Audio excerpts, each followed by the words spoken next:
dan nama Roh Kudus yang menciptakan langit dan bumi. Amin. Bersorak-sorailah bagi Allah, hai seluruh bumi. Mazmurkanlah kemuliaannya, muliakanlah Dia dengan puji-pujian. Katakanlah kepada Allah, betapa dahsyatnya segala pekerjaanmu. Oleh sebab kekuatanmu yang besar, musuh-musuhmu tunduk menjilat kepadamu. Haleluya. Kita berdoa. Ya Tuhan Allah yang Maha Pengasih, firman-Mu mengatakan bahwa kami menderita dan mati bersama-sama dengan anak-Mu, Yesus Kristus Tuhan kami, supaya kami bersama-sama dengan Dia di dalam kemuliaan. Ajarilah kami menuruti kehendak-Mu, teguh dalam iman, serta penuh pengharapan akan kebangkitan dan kemuliaan yang kelak Tuhan berikan kepada orang-orang yang percaya kepada-Mu. Amin. Firman Tuhan yang menjadi epistel pada ibadah kita pada malam hari ini tertulis pada Kisah Para Rasul pasal 9 ayat 36 sampai 43. Mari kita membacanya dengan responsoria. Di Yope ada seorang murid perempuan bernama Tabita, dalam bahasa Yunani Dorcas. Perempuan itu banyak sekali berbuat baik dan memberi sedekah. Tetapi pada waktu itu ia sakit lalu meninggal, dan setelah dimandikan mayatnya dibaringkan di ruang atas. Lida dekat dengan Yope. Ketika murid-murid mendengar bahwa Petrus di Lida, mereka menyuruh 2 orang kepadanya dengan permintaan, segeralah datang ke tempat kami. Maka berkemaslah Petrus dan berangkat bersama-sama dengan mereka. Setelah sampai di sana, ia dibawa ke ruang atas dan semua janda datang berdiri dekatnya, dan sambil menangis mereka menunjukkan kepadanya semua baju dan pakaian yang dibuat Dorcas waktu ia masih hidup. Tetapi Petrus menyuruh mereka semua keluar, lalu ia berlutut dan berdoa. Kemudian ia berpaling ke mayat itu dan berkata, "Tabita, bangkitlah." Lalu Tabita membuka matanya, dan ketika melihat Petrus, ia bangun lalu duduk. Petrus memegang tangannya dan membantu dia berdiri. Kemudian ia memanggil orang-orang kudus beserta janda-janda, lalu menunjukkan kepada mereka bahwa perempuan itu hidup. Peristiwa itu tersiar di seluruh Yope, dan banyak orang menjadi percaya kepada Tuhan. Kemudian daripada itu, Petrus tinggal beberapa hari di Yope, di rumah seorang yang bernama Simon, seorang penyamak kulit. Demikian firman Tuhan. Berbahagialah orang yang mendengar firman Allah serta memeliharanya. Amin. Sebelum kita mendengarkan firman Tuhan, kita bernyanyi dari buku ND nomor 452 ayat 1 dan ayat 3.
Kita berdoa. Kami mengucap syukur ya Allah Bapa atas kasih karunia yang Tuhan limpahkan bagi kehidupan kami. Menibahkan kami di pada malam hari ini ya Tuhan. Kami boleh bersama-sama dengan keluarga kami memuji dan memuliakan nama Tuhan. Maka izinkanlah ya Tuhan kami mendengarkan firman Tuhan. Terlebih dahulu bukalah hati dan pikiran kami. Agar kami boleh mengerti firman-Mu dan melakukannya di dalam kehidupan kami. Dalam Kristus Yesus kami berdoa dan bersyukur. Amin. Bapak Ibu, Saudara-saudari, firman Tuhan yang menjadi renungan bagi ibadah pertanyaan kita tertulis di dalam kitab 1 Raja-Raja pasal 17 ayat 17 sampai dengan 24. Sesudah itu anak dari perempuan pemilik rumah itu jatuh sakit dan sakitnya itu sangat keras sampai tidak ada nafasnya lagi. Kata perempuan itu kepada Elia, "Apakah maksudmu datang kemari, ya abdi Allah? Singgahkah engkau kepadaku untuk mengingatkan kesalahanku dan untuk menyebabkan anakku mati?" Kata Elia kepadanya, "Berikanlah anakmu itu kepadaku." Elia mengambilnya dari pangkuan perempuan itu dan membawanya naik ke kamarnya di atas dan membaringkan anak itu di tempat tidurnya. Sesudah itu ia berseru kepada Tuhan, katanya, "Ya Tuhan Allahku, apakah engkau menimpakan kemalangan ini atas janda ini juga yang menerima aku sebagai penumpang dengan membunuh anaknya?" Lalu ia mengunjurkan badannya di atas anak itu 3 kali dan berseru kepada Tuhan, katanya, "Ya Tuhan Allahku, pulangkanlah kiranya nyawa anak ini ke dalam tubuhnya." Tuhan mendengarkan permintaan Elia itu dan nyawa anak itu pulang ke dalam tubuhnya, sehingga ia hidup kembali. Elia mengambil anak itu, ia membawanya turun dari kamar atas ke dalam rumah dan memberikannya kepada ibunya. Kata Elia, "Ini anakmu, ia sudah hidup." Kemudian kata perempuan itu kepada Elia, "Sekarang aku tahu bahwa engkau abdi Allah dan firman Tuhan yang kau ucapkan itu adalah benar." Demikianlah firman Tuhan.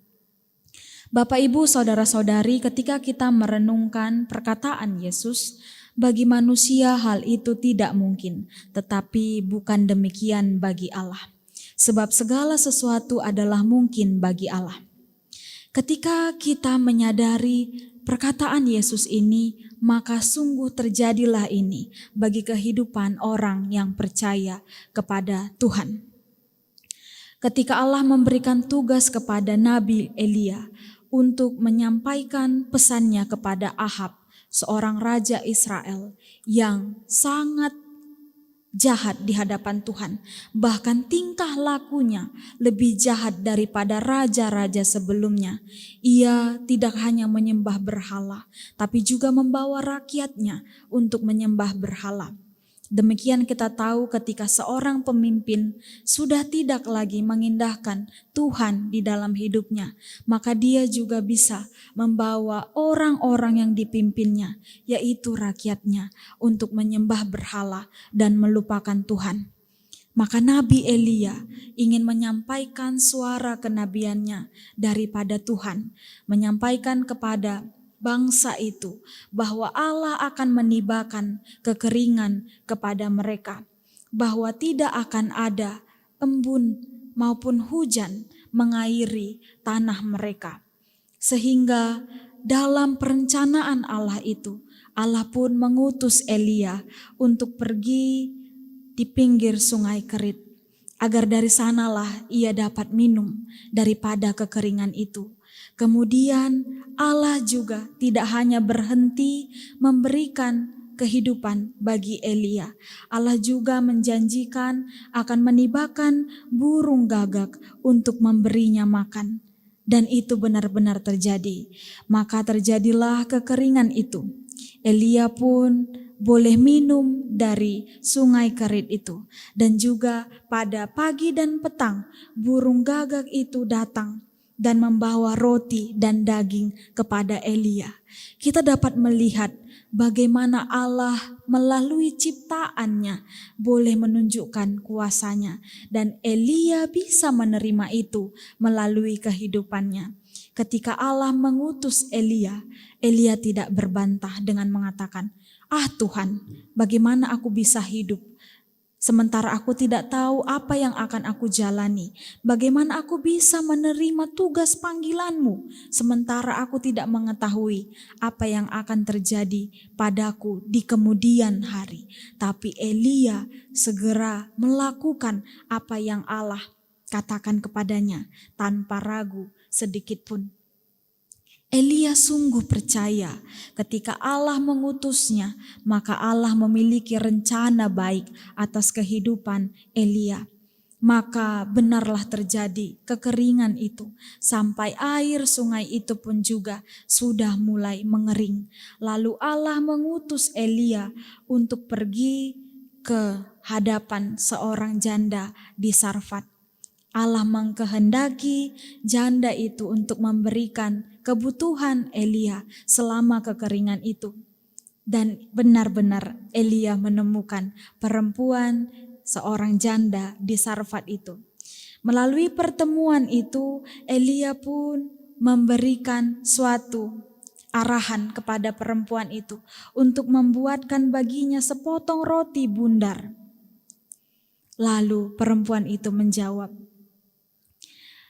"Inilah persediaan kami terakhir.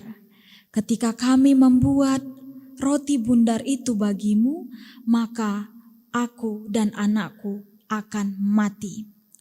Kita dapat melihat bagaimana keputusasaan seorang janda di Sarfat itu ketika dia menyatakan penderitaannya, bahwa mereka adalah seorang yang tidak berpunya, seorang yang hanya memiliki persediaan yang sedikit itu.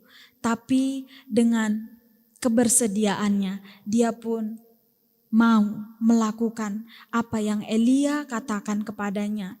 Dengan Elia mengatakan bahwa tepung dan minyak itu tidak akan habis, dan kamu akan melihat tepung di tempayan dan minyak di buli-buli itu tidak akan habis sampai pada kekeringan itu berakhir. Maka melalui kebersediaannya, dia pun bersedia. Dia pun tidak mengatakan, bagaimanakah mungkin itu bisa terjadi? Apakah itu bisa mungkin sementara engkau mengetahui persediaan kami akan habis? Mungkin orang lain bisa menjadi mengatakan, lebih baik ini persediaan untuk kami saja. Karena biarlah kami mati, tapi kami masih bisa makan untuk yang terakhir kalinya.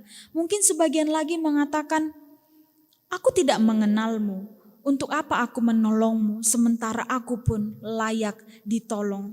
Tetapi respon daripada perempuan ini, seorang janda di Sarfat ini, berbeda daripada pemikiran pada umumnya. Dia pun bersedia melakukan apa yang Elia kehendaki, sebagaimana itu adalah jalan bagi dia untuk menerima berkat yang daripada Tuhan. Peristiwa kekuasaan Allah ini pun terjadi. Tepung di tempayan dan minyak di buli-buli itu tidak habis. Mereka masih boleh menerima berkat itu setiap hari. Mereka beroleh itu untuk memenuhi kebutuhan hidupnya. Namun di dalam keamanan itu, di dalam kehidupan yang mengalir dengan baik itu, terjadilah sesuatu yang tidak terduga di dalam kehidupan seorang janda di Sarfat itu. Tanpa sakit, tanpa mengalami luka, tanpa terjatuh, anaknya pun meninggal dunia. Kita bisa membayangkan ketika kita memiliki satu-satunya harta kita yang berharga, yaitu anak kita. Namun Allah berkehendak di dalam kehidupan perempuan itu. Allah mengambil miliknya yang paling berharga itu. Tentu kita bisa membayangkan bagaimana luka yang dialami perempuan itu. Bagaimana sakit hatinya ketika dia harus kehilangan seseorang yang paling dikasihinya. Lalu dia dengan kekalutan, kepanikan segera menemui Elia dengan berkata, "Apakah engkau datang untuk melakukan ini semua kepadaku? Apakah karena dosa-dosaku yang banyak?" Dia pun tidak jernih dalam berpikir. Dia pun mencari tahu mengapa hal ini terjadi, mengapa kemalangan ini terjadi di dalam kehidupanku. Lalu dia menyadari dirinya, dia pun mengungkapkan segala kehidupannya yang penuh dengan dosa. Lalu dengan belas kasihan, Elia pun menjawabnya dengan berkata, menenangkan hati si ibu itu, membawa anaknya dan berupaya melakukan sesuatu. Elia sungguh merasakan kepedihan daripada perempuan itu, dan dia pun membawa anaknya ke lantai atas, dan dia pun berseru kepada Tuhan, "Ya Tuhan Allahku." Dengan hati terpukul, ia berseru kepada Tuhan, "Apakah Tuhan menimpakan kemalangan ini kepada perempuan ini? Mengapakah Tuhan menimpakan kemalangan ini kepada perempuan yang sudah menolongnya?" Kita bisa membayangkan ketika kita sudah ditolong oleh orang lain, tapi orang itu mengalami kemalangan dan kita berada di rumah itu.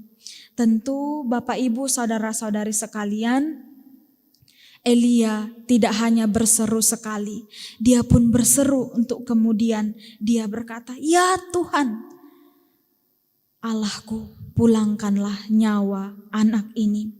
Kemudian Allah pun mendengar seruan Elia. Allah pun menjawab seruan Elia. Kemudian anak itu pun hidup kembali. Elia pun menyatakan kuasa Allah kepada perempuan itu dengan mengatakan, "Ini anakmu, ia hidup kembali." Melalui semua ini, perempuan yang tadinya hanya sekilas mengenal tentang Allah melalui Nabi Elia, kini dia sepenuhnya percaya bahwa ternyata Allah juga berkuasa dalam hidupnya, sekalipun dia tidak mengikut Tuhan Allah. Sekalipun sebelumnya dia belum benar-benar percaya, kini dia percaya kepada kuasa Allah, sebagaimana Allah turut bekerja memelihara kehidupannya. Bapak Ibu saudara-saudari, di dalam kehidupan kita, apakah kita pernah berseru kepada Tuhan? Tentu kita semua pernah melakukannya di hadapan Tuhan. Namun apakah ketika terjadi kepahitan, kesukaran, penderitaan, kita tetap berseru kepada Tuhan?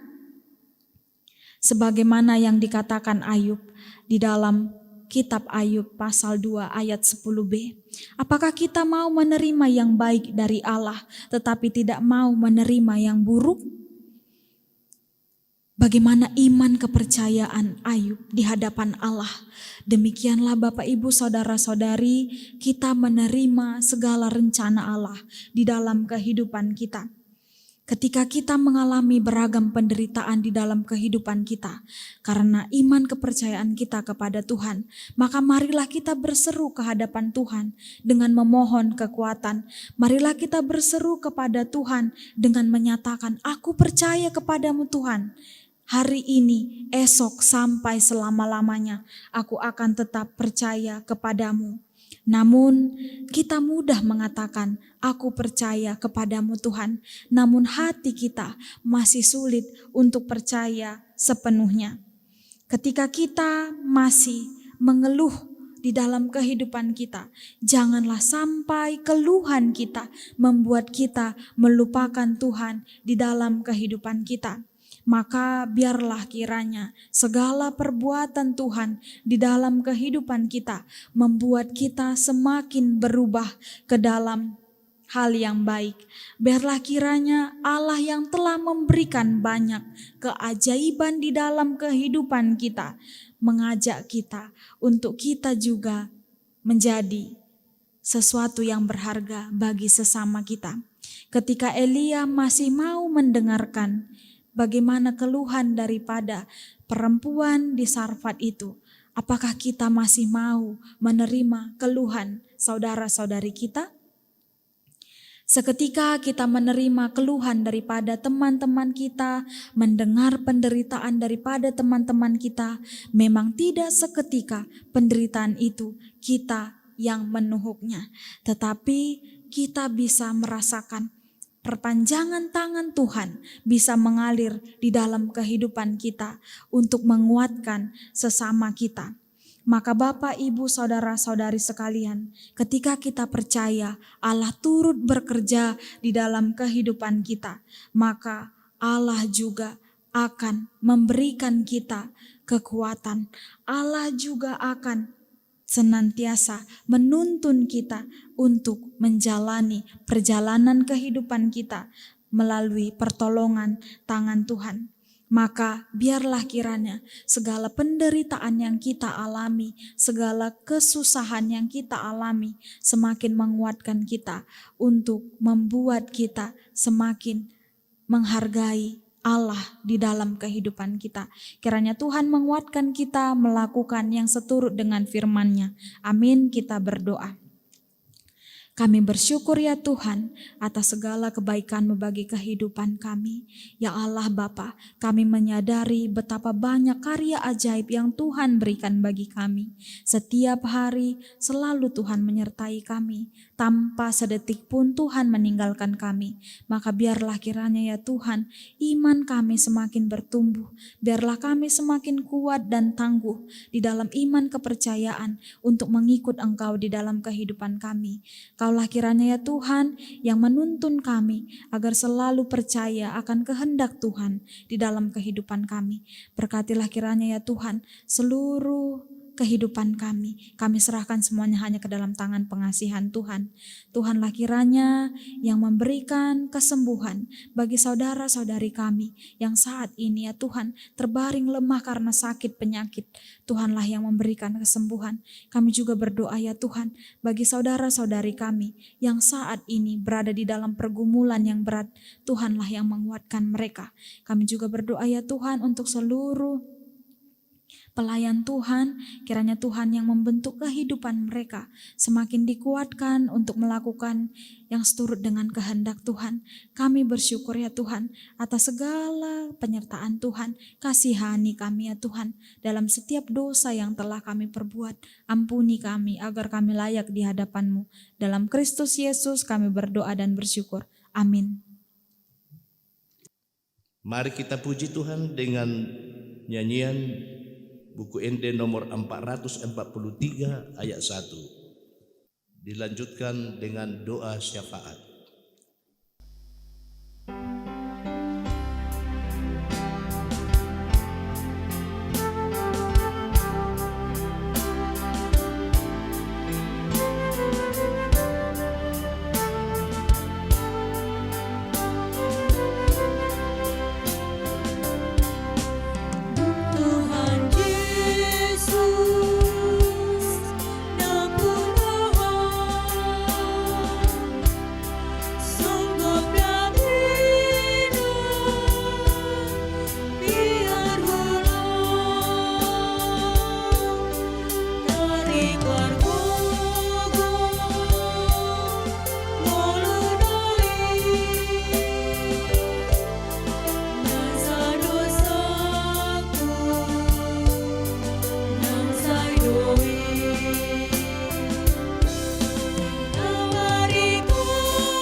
Mari kita satukan hati kita berdoa. Kami datang ke hadapan-Mu ya Allah Bapa kami yang baik, dengan segala kerendahan hati kami, untuk menyampaikan segala syukur kami kepadamu, di mana Tuhan pada saat ini kami beroleh kesehatan yang lebih baik daripadamu. Begitu juga dalam 1 minggu ini Tuhan, Engkau selalu menyertai dan melindungi setiap aktivitas kami. Sehingga pada malam hari ini Tuhan, Engkau masih memberikan waktu kepada kami masing-masing, boleh berkumpul di keluarga kami masing-masing untuk melakukan ibadah pertanyaan keluarga Bapa. Bapa yang baik, kami mengucap syukur kepadamu atas firman-Mu yang telah kami dengarkan pada saat ini, di mana Tuhan firman-Mu menyapa kami lewat Nabi Elia yang sedang berkunjung keluarga seorang janda di Sarpat, di mana Tuhan Elia melihat kesusahan seorang janda dan melihat pergumulan seorang ibu janda, terlebih di mana anak yang dia kasihi Tuhan mengalami sakit parah. Namun melewat Elia, Engkau tunjukkan kuasa-Mu Tuhan, menguatkan seorang janda mempunyai iman yang lebih kuat.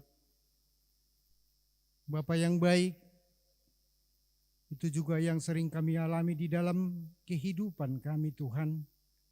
Ketika kami mempunyai pergumulan, permasalahan, seringkali kami Tuhan lupa menyampaikan pergumulan kami ke hadapan-Mu. Namun pada saat ini Tuhan, Engkau telah mengingatkan kami, supaya apapun segala pergumulan dan permasalahan yang kami hadapi di dalam kehidupan kami, supaya kami selalu mengandalkan Engkau ya Bapa-Ku yang baik. Bapa yang baik, pada saat ini juga kami memohon ke hadapan-Mu Bapa, biarlah kiranya seluruh jemaat-Mu boleh bersama-sama melakukan ibadah pertanyaan keluarga yang setiap minggunya kami lakukan di rumah kami masing-masing. Bila mana Tuhan para jemaat-Mu yang sedang melakukan aktivitas sehingga mereka tidak bisa berkumpul dengan keluarga, biarlah kiranya Engkau menyertai dan melindungi para jemaat-Mu, supaya mereka dapat menyerahkan dirinya kepadamu dan bersandar kepadamu Tuhan, sehingga di hari-hari yang akan datang mereka boleh berkumpul bersama-sama keluarga untuk memuji memuliakan nama Tuhan lewat ibadah pertengahan keluarga kami masing-masing. Pada malam hari ini juga Tuhan kami datang ke hadapan-Mu,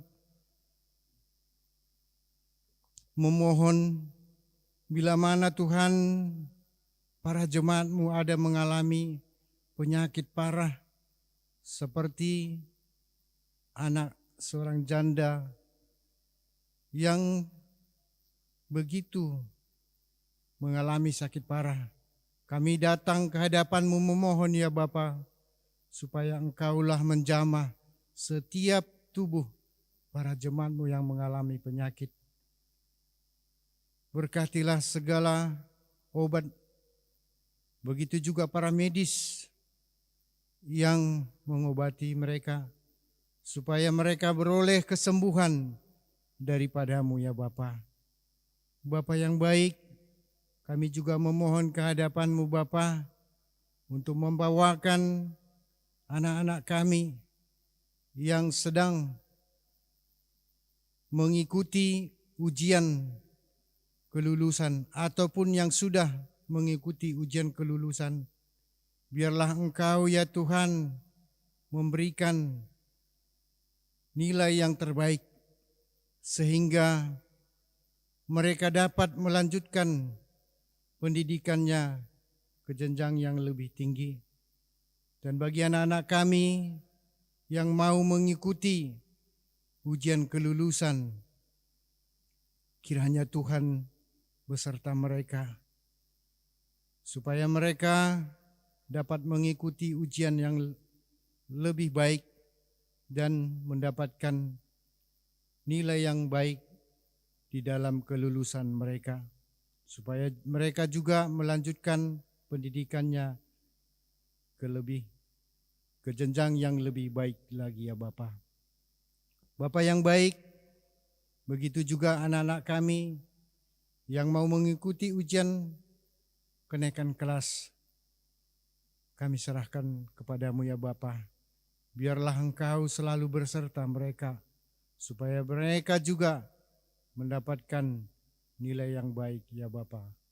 Bapa yang baik, pada saat ini juga kami Tuhan menyampaikan kerinduan kami, di mana Tuhan kami para jemaat-Mu sudah lama tidak boleh bersama-sama berkumpul memuji memuliakan nama Tuhan di rumah para jemaat-Mu karena kondisi COVID yang melanda di negara kami ini Tuhan.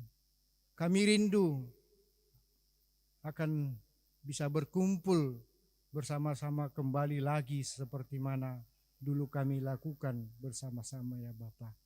Kami percaya Tuhan akan menyingkirkan penyakit COVID yang masih ada pada saat ini di negara kami ini Tuhan. Supaya kami boleh bersukacita untuk memuji dan memuliakan nama Tuhan.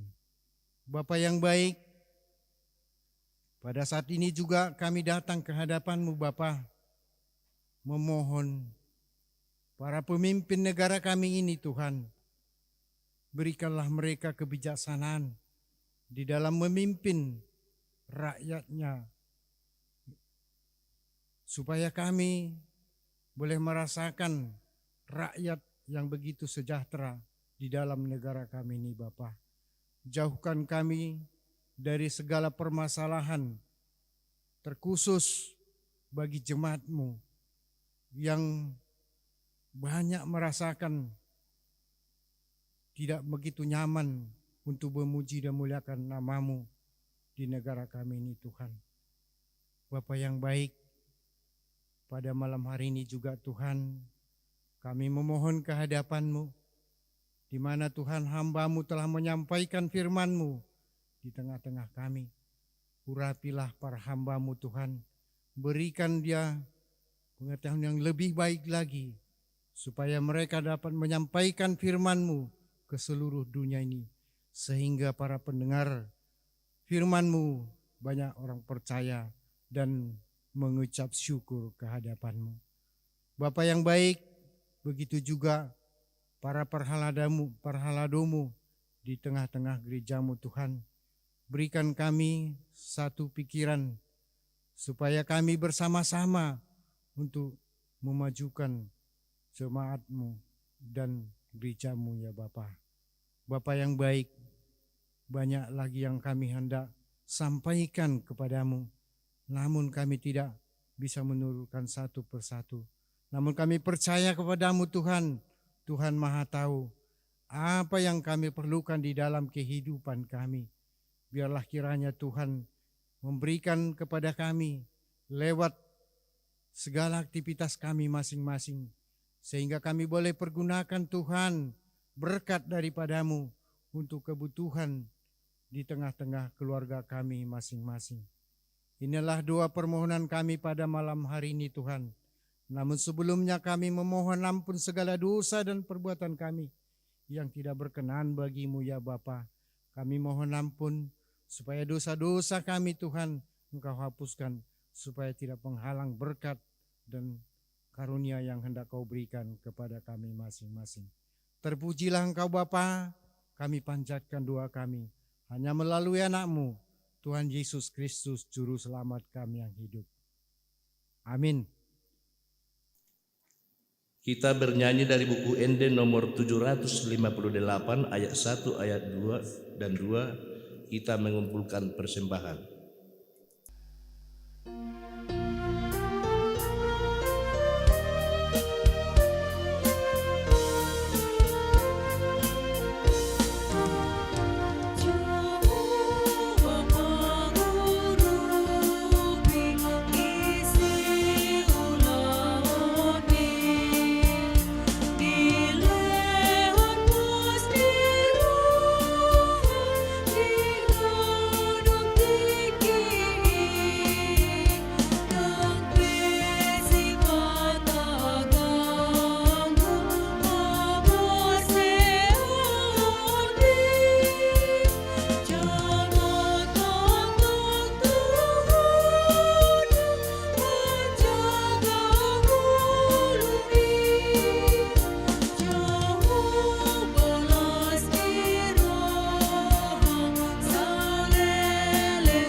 Marilah kita berdoa untuk menyerahkan persembahan kita kepada Tuhan.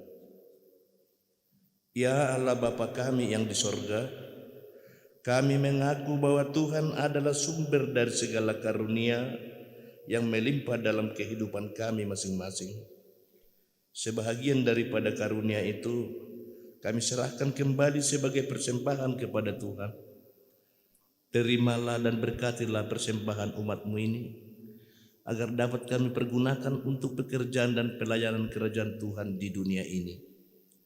Bukalah hati kami untuk mengenal betapa banyak berkat dan karunia yang kami peroleh dari Tuhan, supaya kami senantiasa bersyukur kepadamu di dalam nama Yesus Kristus Tuhan kami. Amin. Bapa kami yang di sorga, dikuduskanlah namamu, datanglah kerajaanmu, jadilah kehendak-Mu di bumi seperti di surga. Berikanlah kami pada hari ini makanan kami yang secukupnya, dan ampunilah kami akan kesalahan kami, seperti kami juga telah mengampuni orang yang bersalah kepada kami. Dan janganlah membawa kami ke dalam pencobaan, tetapi lepaskanlah kami daripada yang jahat.